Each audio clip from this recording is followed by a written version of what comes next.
Capricorn, kumusta po kayo guys? Okay, so Capricorn, maraming salamat sa walang sawang pagsubaybay sa ating mga reading. And kung kayo ay bago pa lang sa ating channel, mag-subscribe na po kayo guys. And i-click mo na rin yung ating notification bell para lagi po kayo guys updated sa ating mga bagong upload. Okay, so Capricorn, bago tayo mag-start, sa mga nagtatanong pala kung paano magpa-private reading, ay iiwan ko na lang yung link sa atin pong description box. And kung hindi nyo guys mahanap, ay pwede nyo ako i-direct message sa akin pong Facebook, Jade Tarot. Ayan. Tingnan natin, gabay po ni Capricorn ngayong November 2023. Capricorn, Sun, Moon, Rising, and Venus sign. Capricorn, Sun, Moon, Rising, and Venus sign. Gabay po.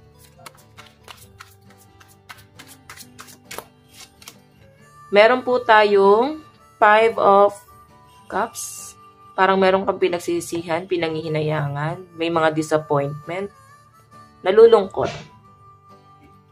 Okay, yun yung nakikita ko sa inyo guys. I think, nafe-feel mo siya ngayon. Nafe-feel mo siya, mafe-feel mo siya hanggang November. Go with the flow na lang yung iba sa inyo guys eh. Kumbaga, kung hindi na maayos at ito na talaga yung kinahinatnan, okay lang din naman sa'yo, tatanggapin mo na eh. May mga nangyari lang dito guys na para bang nawala na yung tiwala or alam mo yun, parang feeling mo hindi na siya maayos. Okay, ay tingnan natin. Capricorn, Sun, Moon, Rising, and Venus sign. Capricorn, Sun, Moon, Rising, and Venus sign. So guys, meron tayong, oh my God. Guys, ano nangyayari dito? Kung makikita mo, 7 of Wands. Meron kang pinaglalaban dito. May ano dito guys, nag-aantay ka ng message. No-contact kayo, hindi kayo nag-uusap. And nakikita ko dito, willing ka na makipag-usap dito sa taong to or kung sino man tong inaantay mo. Nakahanda na yung mga sasabihin mo. Ang kulang na lang dito guys is yung approach. Wala pa rin nagpa-first move. Wala pa rin gumagawa ng hakbang para sa communication. So, medyo defensive yung energy ng person mo. Okay, nararamdaman mo yung galit pa rin niya. Gigil niya. So, siguro may galit or baka ikaw tong galit. Medyo defensive yung energy. Ikaw nadi-disappoint ka kasi parang nare-realize mo na parang baka nga may mali sa akin.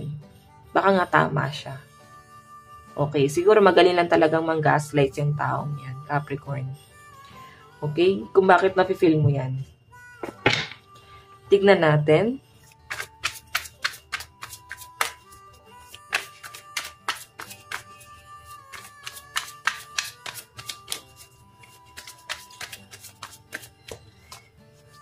Capricorn, Sun, Moon, Rising, and Venus sign. Meron tayong, oh my God. Ano nangyayari? Meron ako nakitang ending. I think, nabigla ka dito sa bagay na to. Hanggang ngayon, nabibigla ka pa rin.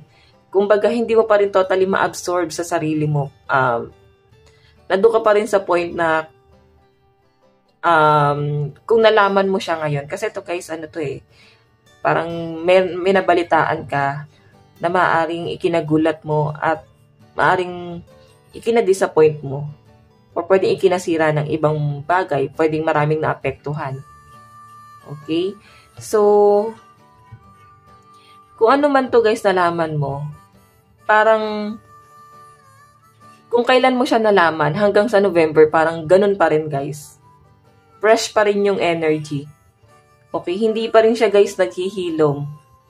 Ramdam na ramdam mo pa rin yung sakit. The Tower, oh. Sudden change. So, may malaking pagbabagong nangyayari dito guys.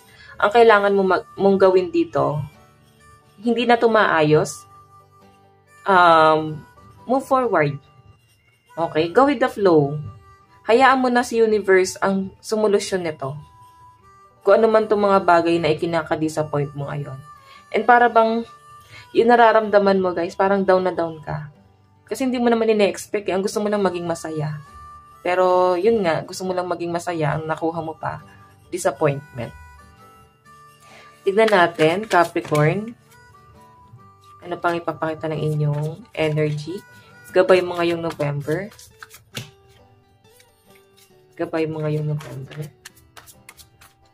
So, meron tayong 3 of Cups. May nakikita akong celebration na magaganap. Meron kayong i-celebrate.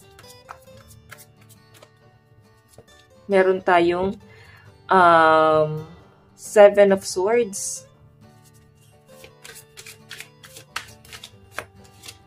Feeling mo out of place ka. Yung feeling na wala ka namang kayang ibigay eh. Yung hindi mo kayang ibigay lahat. Ang kaya mo lang ibigay dito, yung kung ano lang yung kaya mo. Okay? Kumbaga, kung ano lang yung kaya mong iambag, yun lang na iambag mo. So, meron kasi ako nakita dito guys, group of people na nafe-feel mo na hindi ka nabilong dun sa lugar na yon. Though, hindi naman ganun yung tingin nila sa'yo, pero yun yung nararamdaman mo. Okay? I think, may nakikita ka ditong baka nadidisappoint mo, or baka nafe-feel mo na baka nadidisappoint mo na sila, may mali kang nagawa, or yun yung ayaw mo eh, yung maramdaman nila na baka may mali kang nagawa, na nararamdaman mo. So, I think ang problema dito guys, kung paano ka mag-isip. Ang problema dito guys, wala kang confident, nawawala yun eh. Kasi ito na yung nagiging tingin mo sa paligid mo eh. Parang, alam mo yung paranoia. Nagiging tamang hinala guys. Okay, so pagdating sa pera mo, sa nakikita ko naman dito guys, magiging maayos siya. Sa ngayon, eto kasi guys, yung pakikitungo mo sa ibang tao, sa connection mo sa ibang tao, yung iniisip mo eh. Kumbaga, yung problemang meron ka, hindi galing sa'yo, galing pa to sa ibang tao. Okay, may ibang tao dito guys na may misinterpret ka. Okay? May nakikita akong mga offers sa'yo pagdating sa iyong financial, tulong pagdating sa iyong pamilya, and nakikita ko hindi ka makapag-focus sa trabaho mo kasi iniisip mo yung ibang tao. Okay? Maunawaan ko Capricorn kung iniisip mo yung pamilya mo, pero ibang tao eh. Sige, tignan natin. Love advice. So guys, I think meron ditong conflict, no? Pagdating sa love life mo, I think merong nangyari sa connection nyo ng person mo na talagang ikina-disappoint mo rin. I think naghiwalay kayo or nagkaroon na talaga ng ending sa inyo. Nararamdaman mo na parang galit pa rin sa'yo yung person mo or medyo defensive yung energy. Wala pa rin pag-uusap eh. So nakita ko hanggang November mag-aantay pa rin dito sa communication na to. Tignan natin. Love advice. Meron tayong recognition. So, I think magiging maayos lang to once na nakita kayo. The divine will help you recognize sign and miracles. So, mahal nyo naman daw yung isa't isa, pero bakit ganon? May nagpipigil. Siguro kasi nagsimula kayo sa ano eh. Na-misinterpret. Oo, na-misinterpret nyo yung isa't isa. Tingnan natin, advice. So guys, meron tayong great. So kung ano man tong mga disappointment mo, I think ito yung resulta ng mga maling action na nagawa mo din. Or maling approach mo sa ibang tao.